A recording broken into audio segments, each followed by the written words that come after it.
الحمد لله الذي أبدع الأفلاك والأرضين، والصلاة والسلام على سيد الأنبياء والمرسلين وعلى آله وأصحابه الذين هم مقدمات الدين. أما بعد، فأعوذ بالله من الشيطان الرجيم. بسم الله الرحمن الرحيم. وما خلقت الجن والإنس إلا ليعبدون. آمنت بالله صدق الله العلي العظيم، وصدق رسوله النبي الأمين الكريم الرؤوف الرحيم، ونحن على ذلك لمن الشاهدين والشاكرين، والحمد لله رب العالمين. آئیے ہم اور آپ سب سے پہلے نبی رحمت، شفیع امت، قاسم نعمت، سراپا خیر و برکت، باعطائے الہی مالک جنت جناب محمد رسول اللہ صلی اللہ علیہ وسلم کی بارگاہ کرم میں درود و سلام کا نذرانی محبت پیش کرنے. اللہم صلی علی سیدنا شفیعنا طبیبنا و طبیب قلوبنا مولانا محمد معلم الجود والکرم و آلہ الکرام وبنہ الکریم وبارک وسلم صلاۃ و سلاما علیک یا رسول اللہ صلی اللہ تعالی علیہ وبارک وسلم. حضرات، آج آپ کے دیار میں نوری مسجد میں جمعہ کی ادائیگی کا شرف حاصل ہو رہا. اللہ تبارک و تعالی جمعہ مبارکہ کی فیوز و برکات سے ہم سبھی لوگوں کو مالا مال فرمائے.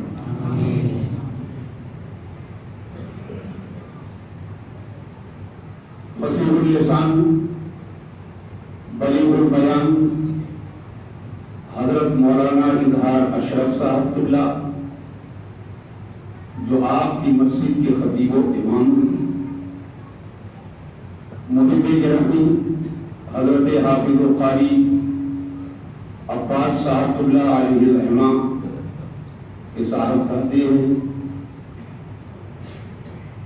بچپن میں انہوں نے ان کی خواہش ہوئی کہ ان کو اچھی تعلیم و تربیت سے آراستہ کیا جائے. ہمارے حوالے کیا. جس طرح سے اللہ کی بخشی ہوئی توفیق سے مجھ سے ہو سکا میں نے ان کی خدمت کی، اور میں آج بہت خوشی محسوس کر رہا ہوں کہ اپنے اکابر سے اسلام و سنیت کا پیغام لے کر فارغ ہوئے آج الحمدللہ نوری مسجد کے امامت و خطابت کے حوالے سے اور پورے ہندوستان میں اسلام و سنیت کے خدمت کے حوالے سے اس پیغام کو یہ پیش کر رہے ہیں. میری دعا ہے اللہ تعالی مزید دینی اسلامی خدمات کے مواقع عطا فرمائے. ساتھیوں صاحب، جس ادارے سے مولانا اظہار اشرف صاحب نے تعلیم حاصل کی،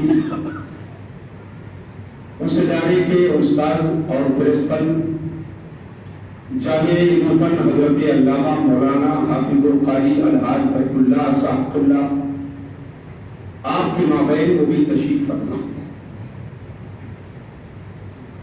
مسلمان کرام کی خصوصی محبت، آپ کی عنایتیں، خصوصاً حاجی انصار الحق صاحب، ان کے صاحبزادے عزیز گرامی ثناء الحق صاحب اور بہت سارے احباب اہل سنت نے اپنی محبتوں کا نذرانہ پیش کیا۔ اللہ اس محبت کو سلامت رکھے اور اس کا صلہ عطا فرمائے۔ حضرات گرامی، ماہ فاخر ربیع الاخر شریف کا چاند ہو چکا۔ آج یکم ربیع الاخر کی تاریخ ہے۔ شہنشاہ بغداد، قطب الاقطاب، فرد الافراد، نافع البلاد، دافع الفساد، سرکار شہنشاہ بغداد، پیر پیرام، میر پیرام، شاہ جیرام، پیر بے نظیر، پیر روشن زمین، پیروں کے پیر، بڑے پیر دستگیر، غوث سمدانی، قطب ربانی، محبوب سبحانی، پیر یاسانی، سید الشیخ محی الدین عبد القادر جیلانی رضی اللہ تعالی عنہ کی بارگاہ کرم میں ہم لوگ محبتوں کا خیرات پیش کریں گے۔ اللہ تعالی شہنشاہ بغداد کے صدقے میں عالم اسلام و سنیت پر رحم و کرم کی بارش فرمائے۔ اعلیٰ حضرت عظیم البرکت امام اہل سنت پوری قوم کے نام ایک پیغام نشر کرتے ہیں اور پوری قوم کو، خواہ وہ بنگال کا رہنے والا ہو، یو پی کا ہو، جھارکھنڈ کا ہو، بہار کا ہو، ہندوستان کے کسی چپکے کا ہو، مگر آپ کو فخر ہونا چاہیے یہ پیغام صرف ہندوستانیوں کے لیے نہیں ہے بلکہ پورے عالم کے لیے ہے، اس لیے کہ اس نبی کا عاشق صادق پیغام دے رہا ہے جس نبی کی دعوت عالمگیر ہے اور یہ پیغام بھی عالمگیر ہے۔ اب آپ اپنے حالات کا جائزہ لو، نوجوان ہو، ادھیڑ ہو، بوڑھا ہو، کاروباری ہو یا سماجی کام کرنے والا انسان، اعلیٰ حضرت امام اہل سنت نے سبھی لوگوں کے حالات پر نظر رکھتے ہوئے اور کتنی پیاری بات فرما کر نصیحت فرمائی ہے، اور ہم کو آپ کو کیا کرنا چاہیے۔ فرماتے ہیں دن لہو میں کھونا تجھے، شب صبح تک سونا تجھے، دن لہو میں کھونا تجھے، شب صبح تک سونا تجھے، شرم نبی خوف خدا یہ بھی نہیں وہ بھی نہیں، شرم نبی خوف خدا یہ بھی نہیں وہ بھی نہیں۔ اور ہم اور آپ اپنے حالات کا جائزہ لیں تو گناہوں کا بوجھ سر پہ ہے، گناہوں کا گٹھر کندھے پہ ہے۔ اپنے ماضی کو حال کے آئینے میں دیکھیں تو کالے کرتوت سے آئینہ سیاہ ہے، ہمیں کوئی تصویر کھل کر نظر نہیں آتی، کردار کی تاریکی، اعمال کی تاریکی، نہ جانے کس کس نگج کی تاریکی ہے۔ مگر یاد رکھنا مسلمانوں، دنیا کی تمام تاریکیوں کو جس نے مٹا دیا وہ کسی کا باپ نہیں، مدینہ کا رسول پاک ہے۔ دنیا کی تمام تاریکیوں کو جس نے مٹایا وہ پیغمبر اسلام کی ذات ہے۔ یہی تو وجہ ہے پیغمبر اسلام کے آمد کے لیے، نبی صلی اللہ علیہ وسلم کی ولادت و پیدائش کے لیے اللہ نے جس وقت کا انتخاب فرمایا ہے وہ دوپہر کا وقت نہیں ہے، وہ رات کے 12 بجے نہیں ہے، وہ شام کا وقت نہیں ہے، بلکہ صبح صادق کا وہ سہانا موقع ہے کہ رات جا رہی ہے اور دن آ رہا ہے۔ شام کو نہیں پیغمبر اسلام کو پیدا کیا کہ جب رات آتی ہے اور دن جاتا ہے، نہیں، بلکہ صبح صادق کے بعد جب رات جا رہی ہے اور دن آ رہا ہے، رات میں تاریکی ہے، رات میں ظلمت ہے، رات میں اندھیرا ہے، قبر میں تاریکی ہے، دلالت میں تاریکی ہے، گمراہی میں تاریکی ہے، شرک میں تاریکی ہے، انقلاب میں تاریکی ہے، اخلاقی میں تاریکی ہے، بدکرداری میں تاریکی ہے، بڑوں کی عزت نہ کرنے میں تاریکی ہے، ماں باپ کی توہین کرنے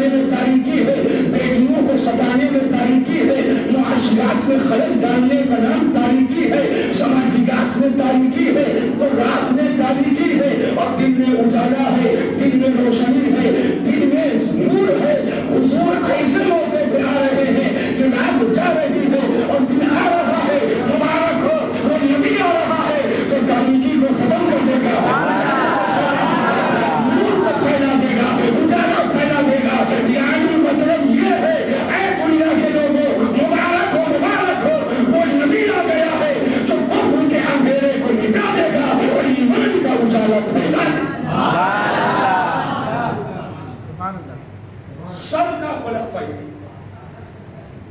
ہر طرح کی تاریکی تھی، لیکن ہر طرح کے تاریکی کو جس نے مٹایا اسی کو پیغمبر اسلام کہا جاتا، باقاعدہ تو جہاں کہا جاتا۔ اور میرے اگلے چند جملوں کو یاد کرو، گناہوں کا بوجھ سر پہ، گناہوں کا گٹھر کندھے پر، نامہ اعمال سیاہ، گناہ بہت ہے۔ اب یہاں عذاب ہو جائے یا وہاں عذاب ہو، ادھر پٹائی لگے یا ادھر پٹائی ہو، آدمی خشکولے لے رہا، اتنا گناہ زمین پھٹے دھس جائے گا، آسمان سے آگ کی بارش ہو لیکن نہ آسمان آگ کی بارش کر رہا، نہ زمین پھٹی اور کوئی دھس رہا ہے۔ ایک دو مصیبتوں کو چھوڑ کر، فرادہ مصیبتوں کو چھوڑ کر کچھ کہنا چاہے تو انتظار کرو۔ عام عذاب جس میں ملک کا ملک تباہ ہو جائے، ایریا کا ایریا بھی سونا بھوت ہو جائے، یا عام عذاب سرکار کے ولادت کے بعد سے نہیں آیا اور نہ قیامت تک آئے گا، لاکھ کوئی کوشش کر لی اور چاہے پورا ملک تباہ ہو جائے، جماعت کے سارے لوگ ختم ہو جائیں، ایسا ہو ہی نہیں سکتا۔ پہلے زمانے میں قوموں نے نافرمانی کی، کوئی بندر بنا دیا گیا، قوموں نے نافرمانی کی، کوئی سور بنا دیا گیا، قوموں نے نافرمانی کی، ان کے اوپر پہاڑ اٹھا دیا گیا، قوموں نے نافرمانی کی، آسمان کے ٹکڑے اوپر ڈالنے کے آثار آ گئے، لیکن حضور کے تشریف آوری کے بعد وہ رحمت کی باتیں بہاری ہے۔ گناہ ہے، بہت گناہ ہے، لیکن پھر بھی عام عذاب اللہ نہیں بھیجنے والا ہے۔ قرآن میں اللہ نے فرمایا وَمَا كَانَ اللَّهُ لِيُعَذِّبَهُمْ وَأَنْتَ فِيهِمْ، اے مصطفیٰ جب تک آپ ان میں رہیں گے اللہ عام عذاب نازل نہیں فرمائے۔ کوئی عام عذاب جو نہیں آ رہا ہے، یہ صدقہ میرے حضور کا ہے، یہ صدقہ میرے رسول کا ہے۔ جو عام عذاب نہیں آ رہا ہے تو 53 سال مکہ شریف میں اور 10 سال مدینہ شریف میں میرے آقا نے گزارے، یہ ظاہری زندگی کے 63 سال ہیں، لیکن حضور میرے آج بھی زندہ ہیں، صبح قیامت تک زندہ رہیں گے۔ تو اللہ فرماتا ہے مصطفیٰ جب تک آپ ان میں ہو عام عذاب اللہ نہیں نازل فرمائے گا۔ تو سرکار کے 63 سالہ زندگی میں، ظاہری زندگی میں اللہ نے عام عذاب نہیں نازل کیا، لیکن آج 1400 سال سے زیادہ کا عرصہ گزر گیا ہے، عام عذاب نہیں اتر رہا ہے۔ اور یاد رکھنا قیامت تک عام عذاب نہیں اترے گا۔ یہ عام عذاب کا نازل نہ ہونا یہ اس بات کی دلیل ہے کہ میرا نبی کل بھی زندہ تھا،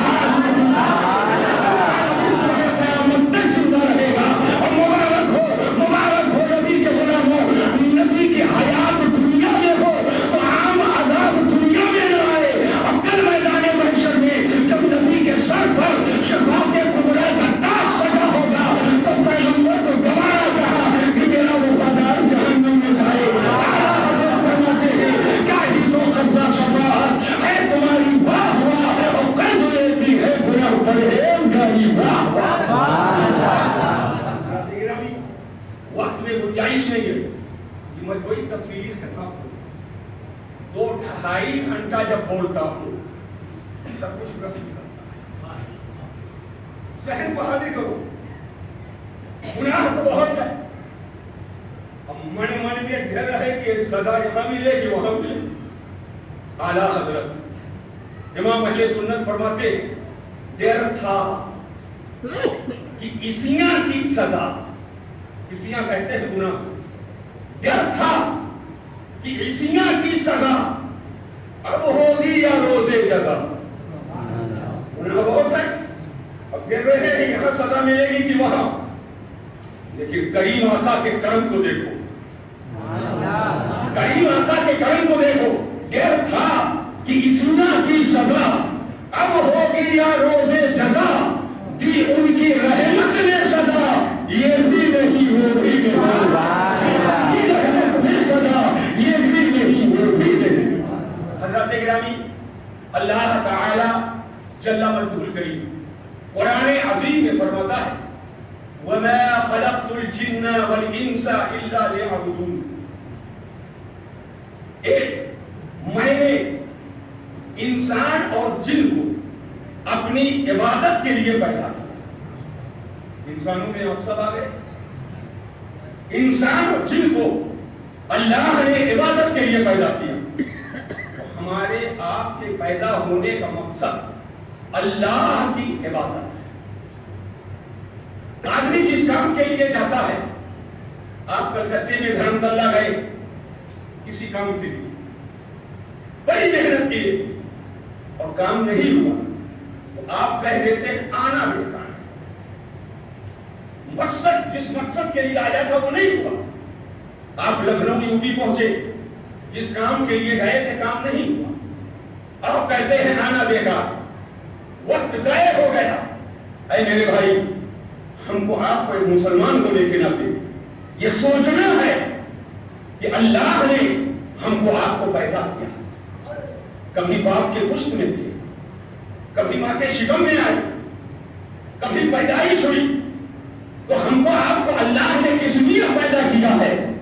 تو اللہ صاحب قرآن میں فرماتا ہے وَمَا خَلَقْتُ الْجِنَّ وَالْإِنسَ إِلَّا لِيَعْبُدُونِ، میں نے انسان اور جن کو اپنی عبادت کے لیے پیدا کیا ہے۔ اب اگر کوئی آدمی عبادت سے سر کو موڑتا ہے، خدا کی بارگاہ میں عبادتوں کا نذرانہ نہیں پیش کر سکتا ہے، اگر اللہ کی بارگاہ میں جبینے عقیدت و عبادت کو نہیں جھکاتا ہے، تو گویا اپنے پیدائش کے مقصد کے خلاف جا رہا ہے۔ آج صحیح بہادر کرنا مسلمانوں، تو ہماری آپ کی پیدائش و تخلیق اللہ کی عبادت کے لیے ہے۔ ایک منٹ کے لیے آپ تاریخ کے اس سنہرے باب کو اٹھا کر کے دیکھیے کہ میدان کربلا میں تاریخ کا وہ نازک موڑ آ گیا ہے جب عبادتوں پہ حملہ ہو رہا تھا، جب اللہ کے احکامات پہ حملہ ہو رہا تھا، تو امام حسین 56 سالہ امام حسین نے شہید کربلا، امام حسین نے آخری پیغام میدان کربلا میں سجدہ کر کے نعرہ کی پوری امت کو بتا دیا تھا کہ ہماری ولادت بھی ہے تو اللہ کی عبادت کے لیے، اور ہماری شہادت بھی ہے تو اللہ کی عبادت۔ گرامی، آج امام حسین کا نعرہ ہم کو لگا دیتے ہیں، لیکن خالی نعرہ لگانا کافی نہیں ہے۔ انہوں نے سر کٹا کے مجھے پیغام کیا دیا ہے، اس پیغام کو گلے سے لگانا، اس پیغام کو سینے سے لگانا، اس پیغام کو کلیجے سے لگانا۔ راست بازی، حدا، صداقت، سچائی، حقانیت، تقوی، طہارت، اسلامی تعلیمات کو سینے سے لگانے کا پیغام امام حسین نے دیا۔ لیکن ہم اور آپ سانس لیتے ہیں، وہ باتیں سنیے، ہم اور آپ سانس لیتے ہیں، کبھی یہی باہر کی ہوا ناک اور منہ کے ذریعے اندر جاتی ہے، اور کبھی وہی ہوا ناک اور منہ کے ذریعے باہر آتی ہے۔ اسی کو سانس لینا کہا جاتا ہے۔ جب سانس لیتے ہیں، باہر آئی ہوا ناک اور منہ کے ذریعے آزاد ہے، اندر نہ جائے تو کیا کریں گے آپ؟ اور اندر آ گئے اور باہر نہ نکلے تو کیا کریں گے آپ؟ کچھ نہیں کر سکتے۔ اسی لیے حکم ہے ایک سانس پہ 2 شکریہ واجب، ایک سانس پہ 2 شکریہ واجب ہے۔ ایک بار سانس لیے 2 بار شکریہ ادا کرو، پھر ایک بار سانس باہر کیے 2 بار شکریہ ادا کرو۔ اب ہمیں بتاؤ 1 گھنٹے میں کئی بار سانس لیتے ہیں؟ ڈاکٹر صاحب کو بھی آدھا لانا پڑے گا، نبض پہ ہاتھ رکھنا پڑے گا، اور انتظار کرنا پڑے گا، اور سوچنا پڑے گا، وہ بھی مشین دیکھیں گے کئی بار سانس لیے آپ نہیں بتا سکتے۔ جب 1 گھنٹے میں کتنی بار سانس لیا آپ کو نہیں معلوم، تو 10 گھنٹے میں کتنی بار لیا آپ کو معلوم ہے، 12 گھنٹے میں کتنی بار سانس لیے معلوم ہے۔ اچھا، سانس کا مسئلہ تو ایسا ہے، سو تو سانس لے رہے، جاگو تو سانس لے رہے، خوشی میں ہو تو سانس لے رہے ہیں، غم میں ہو تو سانس لے رہے ہیں، مسجد میں ہو تو سانس لے رہے ہیں، باہر جاؤ تو سانس لے رہے ہیں، کھاؤ پیو تو سانس لے رہے ہیں، اٹھو شریف کرو تو سانس لے رہے ہیں، سجدہ کرو تو سانس لے رہے ہیں، رکوع کرو تو سانس لے رہے ہیں، ہر حال میں آپ سانس لے رہے ہیں۔ یہ سانس لینا بند نہیں ہے، اور ہر سانس پہ جو اندر جائے تو شکریہ، پھر باہر آئے تو شکریہ، پھر اندر جائے تو شکریہ، پھر باہر آئے تو شکریہ۔ تو اگر دو شکریہ ادا کرنے لگو تو راتوں دن شکریہ ہی ادا کرتے رہے، مگر شکریہ ادا نہ ہو تو آگے یہ کمپنی کب چلے گی، کارخانہ کب چلے گا، ماں باپ کی خدمت کب کرو گے، اپنے بال بچوں کی خدمت کب کرو گے، یا اور دیگر دنیا کے کام کیسے کرو گے، جب ہر سانس پہ دو شکریہ ہے۔ اب مجھے بتایا جائے کیا کوئی اللہ تعالیٰ کا اس کے شایان شان شکریہ ادا کر سکتا ہے؟ نہیں، نہ خدا کی عبادت کوئی اس کے شایان شان کر سکتا ہے، نہ اللہ کا شکریہ کوئی اس کے شایان شان کر سکتا ہے۔ یہ تو اللہ رحمان ہے، اللہ رحیم ہے، اللہ کریم ہے۔ ہم شکر ادا کرتے ہیں کہ اس کے کام کی بات ہے کہ اپنی بارگاہ میں قبول فرما لیتا ہے، اس کے کام کی بات ہے۔ اب یہ شکریہ ادا کیسے؟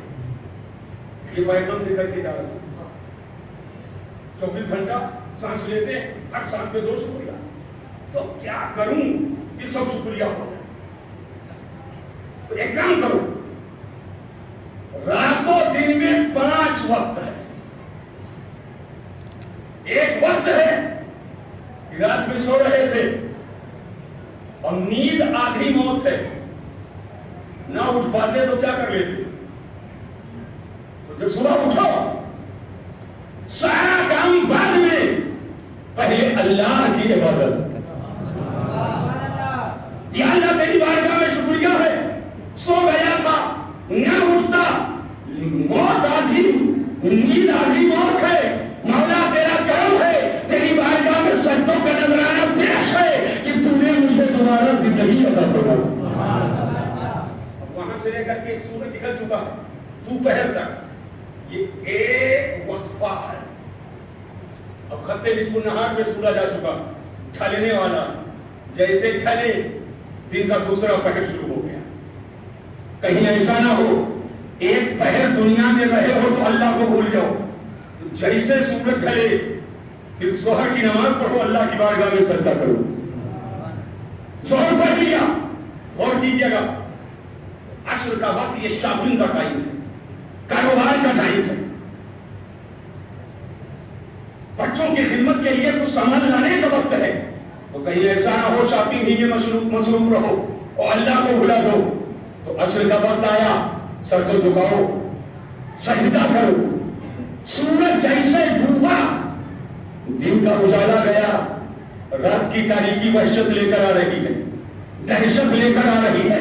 اب تک اجالے میں چل رہے تھے، اس وحشت کی تاریکی سے نجات کیسے ملے؟ تو کوئی نجات نہیں دینے والا۔ سورج ڈوب گیا، اے سورج تو ڈوب چکا ہے، تاریکی وحشت لے کر اپنے دامن میں آ رہی ہے۔ تو ہم مغرب کی نماز پڑھ کر خدا کی بارگاہ میں سجدہ ریز ہو جائیں گے تاکہ تاریکی کی وحشت سے اللہ نجات دے۔ ہم مغرب کی نماز پڑھ لیے، سونے کا وقت ہے، پھر لیٹو گے نہ اٹھو گے تو کیا ہوگا؟ اللہ کی بارگاہ میں سجدہ کر کے پھر آپ سوئیے۔ حضرات اب ذرا ذہن پہ زور دیجیے، فجر سے لے کر کے عشاء تک یہ 5 وقت کی نمازیں ہیں۔ آپ لوٹ کرنا، ہر سانس پہ 2 شکریہ ادا کرنا یہ ضروری ہے، لیکن آج آدمی 24 گھنٹے میں 5 وقت کے نماز کی پابندی کر لے تو گویا اس نے خدا کا 24 گھنٹہ شکریہ ادا کر لیا ہے، 24 گھنٹہ شکریہ ادا کر لیا ہے۔ لہذا اے نوجوانوں، آؤ اب 5 وقت اللہ کی عبادت کر کے جو نماز فرض ہے آخر باریک پر خدا کی بارگاہ میں سجدوں کا نذرانہ پیش کرو، گویا تم نے 24 گھنٹہ پروردگار کا شکریہ ادا کر دیا۔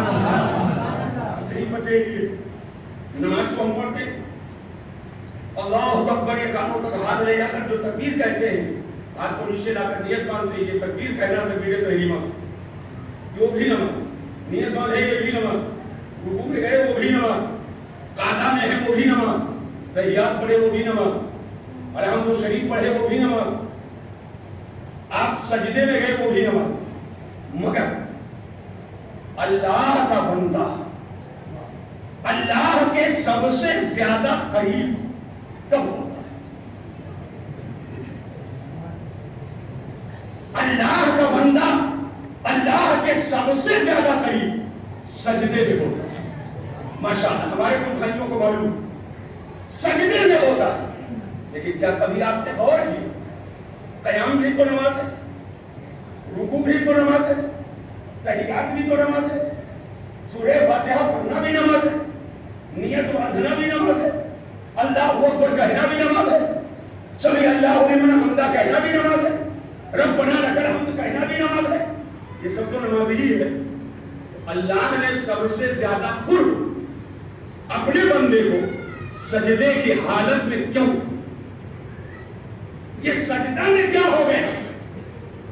اللہ نے بندے کو سب سے زیادہ قریبی بنا لیا۔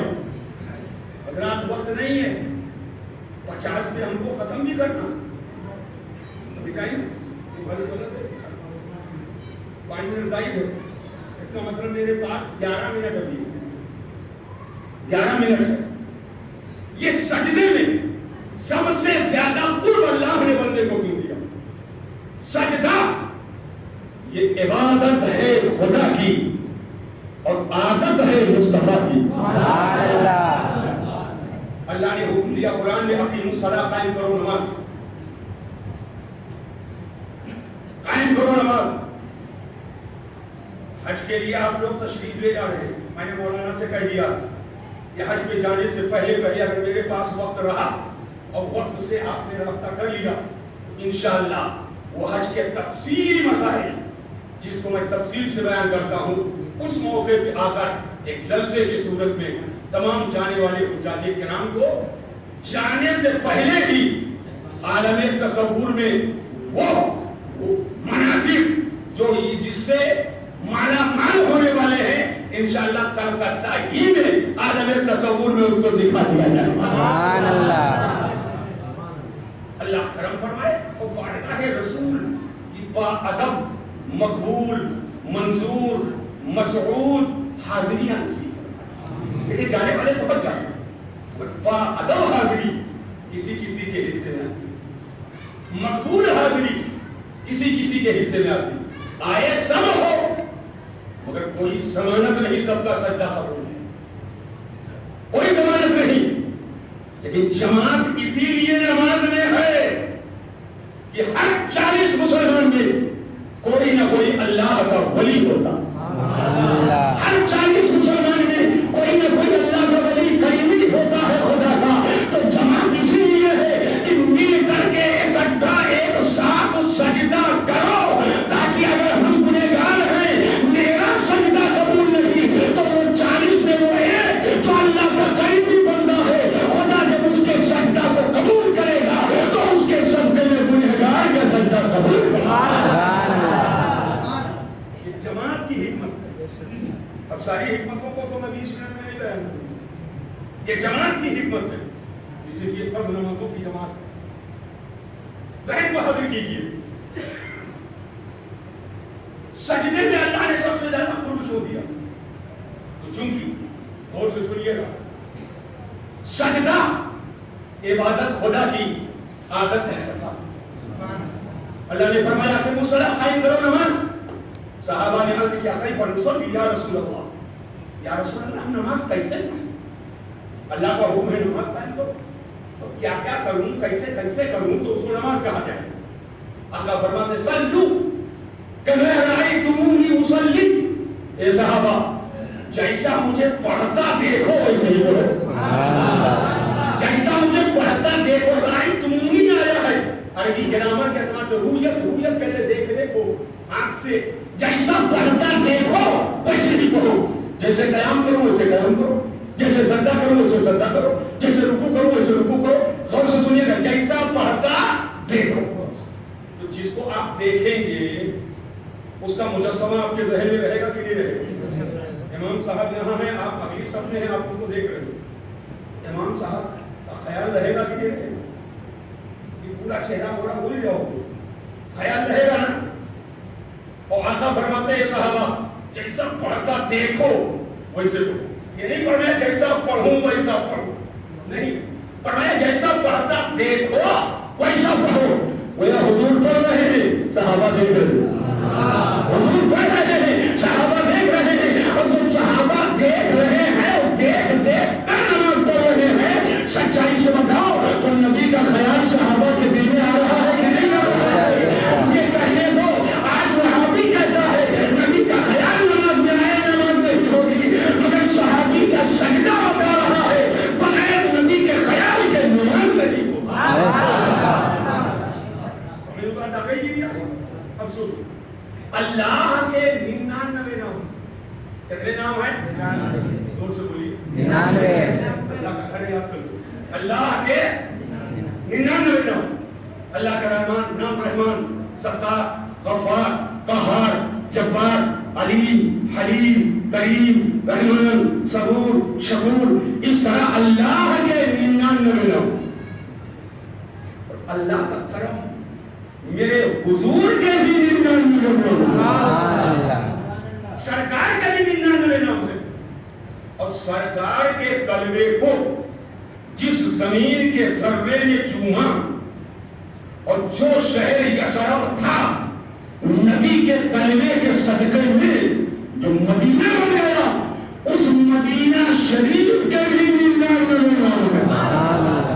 اس مدینہ شریف کے بھی 99 نام ہیں. اور حضور کے 99 ناموں میں سے 2 نام ذاتی ہیں. غور سے سنیے, 2 نام ذاتی ہیں اور باقی نام وصفی ہیں. اب یہ وصفی کیا ہوتا ہے, ذاتی کیا ہوتا ہے, اس کے لیے وقت تفصیل چاہیے. ذاتی نام تو میرے حضور کے ذاتی نام تو ایک محمد صلی اللہ علیہ وسلم اور ایک احمد. یہ نام اتنا پیارا ہے, نہ محمد پہ نقطہ, نہ احمد پہ نقطہ. اللہ کے کیسے قریبی میرے حضور,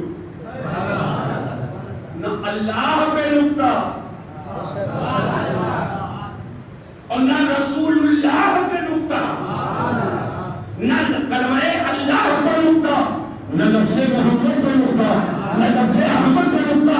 تو جب اللہ کو گوارا نہیں حضور کے نام پر نقطہ رکھے تو بندہ کیسے نقطہ رکھے؟ اشارے کی زبان سمجھ جائیے. بندے کو کہاں پاور کی نقطہ رکھے. اور لو کلمہ شریف لا الہ الا اللہ ہے نقطہ, ہے نقطہ. محمد الرسول اللہ ہے نقطہ. پورے کلمہ میں نہ جزو اول پہ نقطہ ہے, نہ جزو آخر پہ نقطہ, بے نقطہ. اور یہ کلمہ ہے اسلام کا, گویا اسلام پر نقطہ رکھنے کی جگہ نہیں ہے. یہ دائیں بائیں سے سمجھا کہ ایسا ہوتا تو ایسا ہوتا, ایسا ہوتا تو ایسا ہوتا. اسلام کے کلمہ پہ نقطہ نہیں ہے, یہ پوری دنیا کو پیغام ہے. اسلام وہ مذہب ہے جس پہ نقطہ رکھنے کی جگہ نہیں. اور یہ اسلام کسی بندے کی طرف سے نہیں ہے, اللہ کی طرف سے ہے. نہ اللہ کی ذات پہ نقطہ ہے, نہ اس کے صفات پہ نقطہ ہے, نہ اس کے نام پہ نقطہ ہے. اور جو اسلام لے کر آیا اس کے نبی پہ نقطہ نہیں, اور جو اسلام آیا اس کو نبی اسلام پہ نقطہ نہیں. اب ذہن کو حاضر کرو. میں آپ کو بتانا کیا چاہتا ہوں. سرکار کے ذاتی نام تو احمد اور محمد. احمد اور محمد. حضرت مولانا اظہار اشرف صاحب ماشاءاللہ میں نے دیکھا باہر دائمی تقویم لگی ہے, چلی ہر کو. میں نے کہا یہ کام اچھا کیا. محسن صاحب کبھی کبھی ہفتہ گزر جاتا ہے, ان کو جنتری نہیں دے پاتے. اور یہ سامنے ہی ہے محسن صاحب کا, کوئی مقتدی صاحب بھی جب دیکھنا چاہے تب دیکھے. بڑی خوشی ہوئی. اللہ تبارک و تعالی کرم فرمائے. حضور, میں نے کہا حضور کا نام لکھی. مولانا اظہار اشرف صاحب کیونکہ ایک زمانے تک میرے پاس رہے, میں نے کہا حضور ہم اچھی طرح آپ کو سمجھتے ہیں, کتنی باریکیاں آپ کی گفتگو میں ہوتی ہیں. نام تو 99 حضور کے ہیں, کون سا نام لکھو؟ میں نے کہا بس وہی لفظ محمد لکھی صلی اللہ علیہ وسلم. قلم نکالا اور لفظ محمد لکھنا شروع کر دیا. پہلے بورڈ بنایا, سب میری طرف دیکھو, پہلے گول گول بنایا. میں نے کہا مولانا کیا بن رہا ہے؟ بولے لفظ محمد کی میم بنا رہا. پھر ایک لکیر نیچے لا کر داہنے طرف موڑ دیا. میں نے کہا آپ کیا کر رہے ہیں؟ کہہ لگے محمد کی ہا بنا رہا. پھر ایک لکیر نیچے لا کر کے پھر گول گول بنایا. میں نے کہا اب کیا بنا رہے ہیں؟ کہنے لگے محمد کی دوسری میم بنا رہا. پھر ایک لکیر اوپر لے جا کر نیچے لائے. میں نے کہا اب کیا بنا رہے ہیں؟ کہنے لگے لفظ محمد کی دال بنا رہا. میں لکھ چکے؟ بولے حضور لکھ چکا. میں نے کہا کاغذ مجھے طاقت دیا. میں نے پورے مشرق کو دکھا کہ کاغذ کے سینے پر لفظ محمد کی شکل ہے. محمد صلی اللہ علیہ وسلم کی نہیں، لفظ محمد کی شکل ہے. تھوڑا بھی کوئی پڑھا ہوگا تو گہرائی تک پہنچ جائے گا.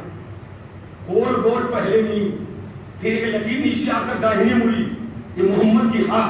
پھر ایک لکیر نیچے آ کر پھر گول گول دائرہ، یہ محمد کی دوسری میم. پھر ایک لکیر اوپر جا کر نیچے، یہ محمد کی دال. اللہ نے سب سے زیادہ قرب اپنے بندے کو دیا حالت سجدہ میں. میں نے کہا سجدہ کرنے والا جب سجدہ کرتا ہے تو اس کے بدن کے شکل کو دیکھو اور کاغذ پر لکھے ہوئے لفظ محمد کی شکل کو دیکھو.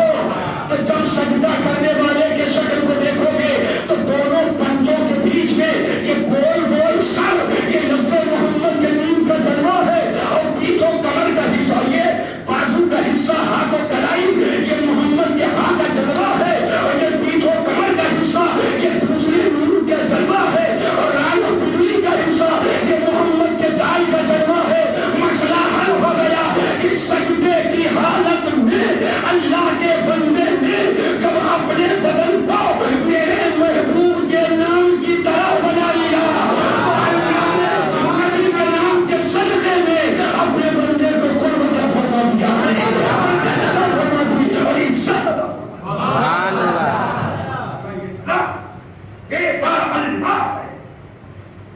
مگر جو کچھ بندوں کو ملتا ہے صدقہ رسول اللہ دیتا اللہ ہے اور صدقہ رسول اللہ کا ہے. یہ نبی کے نام پاک کی برکت ہے. اعلیٰ حضرت فرماتے ہیں وہ نامی کی نام خدا نام تیرا، وہ نامی کی نام خدا نام تیرا. رؤوف و رحیم و علیم و علی ہے. اور میں کیوں کر کہوں نا حبیبی اغثنی، اسی نام سے ہر مصیبت ٹلی ہے. اور شفاعت کرے حشر میں جو رضا کی، سوا تیرے کس کو یہ قدرت ملی. سبحان اللہ. حضرت گرامی میں آپ کو یہی ذہن دینا چاہتا ہوں، زمانہ بڑا پرفتن ہے، فتنوں کا دور ہے. عبادت اللہ کی کرو اور تعظیم رسول اللہ. اور یہ دونوں چیزیں قرآن شریف میں اللہ فرماتا ہے وَمَا خَلَقْتُ الْجِنَّ وَالْإِنسَ إِلَّا لِيَعْبُدُونِ. میں نے انسان و جن کو اپنی عبادت کے لیے پیدا کیا. یا اللہ عبادت تیری ہو. مگر نبی کے بارے میں کیا کیا جائے؟ تو اللہ قرآن میں فرماتا ہے وَتُعَزِّرُوهُ وَتُوَقِّرُوهُ. نبی کی تعظیم کرو، نبی کی توقیر کرو. اب دونوں آیتوں کو ملاؤ اور یہ جملہ فضاؤں کے حوالے کرو، پوری دنیا تک پہنچاؤ. عبادت خدا کی ہو اور تعظیم مصطفیٰ کی. عبادت خدا کی، تعظیم مصطفیٰ کی. اور ان دونوں کو جب اکٹھا کر دیں گے تو یہاں بھی کامیاب رہیں گے اور کل میدان محشر میں بھی کامیاب. حضرت گرامی وقت ہو چکا ہے. حضرت علامہ شاہ بیت اللہ صاحب اللہ مدد العلی نماز جمعہ کی رسم فرمائیں گے اور آپ نماز ادا کریں گے. یہ چند محبت کے جملے تھے جو میں نے آپ کے سامنے عرض کر دیا. انشاءاللہ تفصیلی بیان تو شام کو، یا تفصیلی خطاب جب کبھی آنا ہوگا تب ہو. بس یہی میں آپ سے کہہ کر کے جانا چاہتا ہوں. نبی کی محبت اصل ایمان ہے، نبی کی محبت جان ایمان ہے، نبی کی محبت روح ایمان ہے، نبی کی محبت جوہر ایمان ہے، نبی کی محبت اصل ایمان ہے. یہی آج کا یہ پیغام ہے. اللہ کی سرتابہ قدم شان ہے یہ، انسان نہیں انسان، وہ انسان ہے یہ. قرآن تو ایمان بتاتا ہے انہیں اور ایمان یہ کہتا ہے میری جان ہے یہ. پیارے حبیب کو پکار، پیارے نبی کا نام لے، دامن مصطفیٰ میں آ، پائے رسول تھام لے. میں دعا کرتا ہوں یا اللہ جتنے لوگ تیری عبادت کے لیے یہاں حاضر آئے ہیں مولا سب کو رحمتوں برکتوں سے مالا مال کرنا دے. بانی مسجد اور مسجد نوری کے تعمیر و ترقی کے لیے ہمارے بھائی حاجی انصار الحق صاحب جو وہ کرتے کوشش کرتے ہیں احباب اپنے حساب سے محبتیں رکھتے ہیں مولا کریم سب کو رحمتوں برکتوں سے مالا مال فرما. حافظ و قاری محمد عباس صاحب کو کہ اللہ تعالیٰ مغفرت فرمائے. مولانا اظہار اشرف صاحب جو اس مسجد کے خطیب و امام ہیں اللہ ان کو تقوی طہارت اور عمل اور علم کی دولت لازوال سے مالا مال فرمائے. اب ہم کا یہ دعا کر لیں ربنا تقبل منا انک انت السمیع العلیم وتب علینا انک انت التواب الرحیم. یا اللہ ہم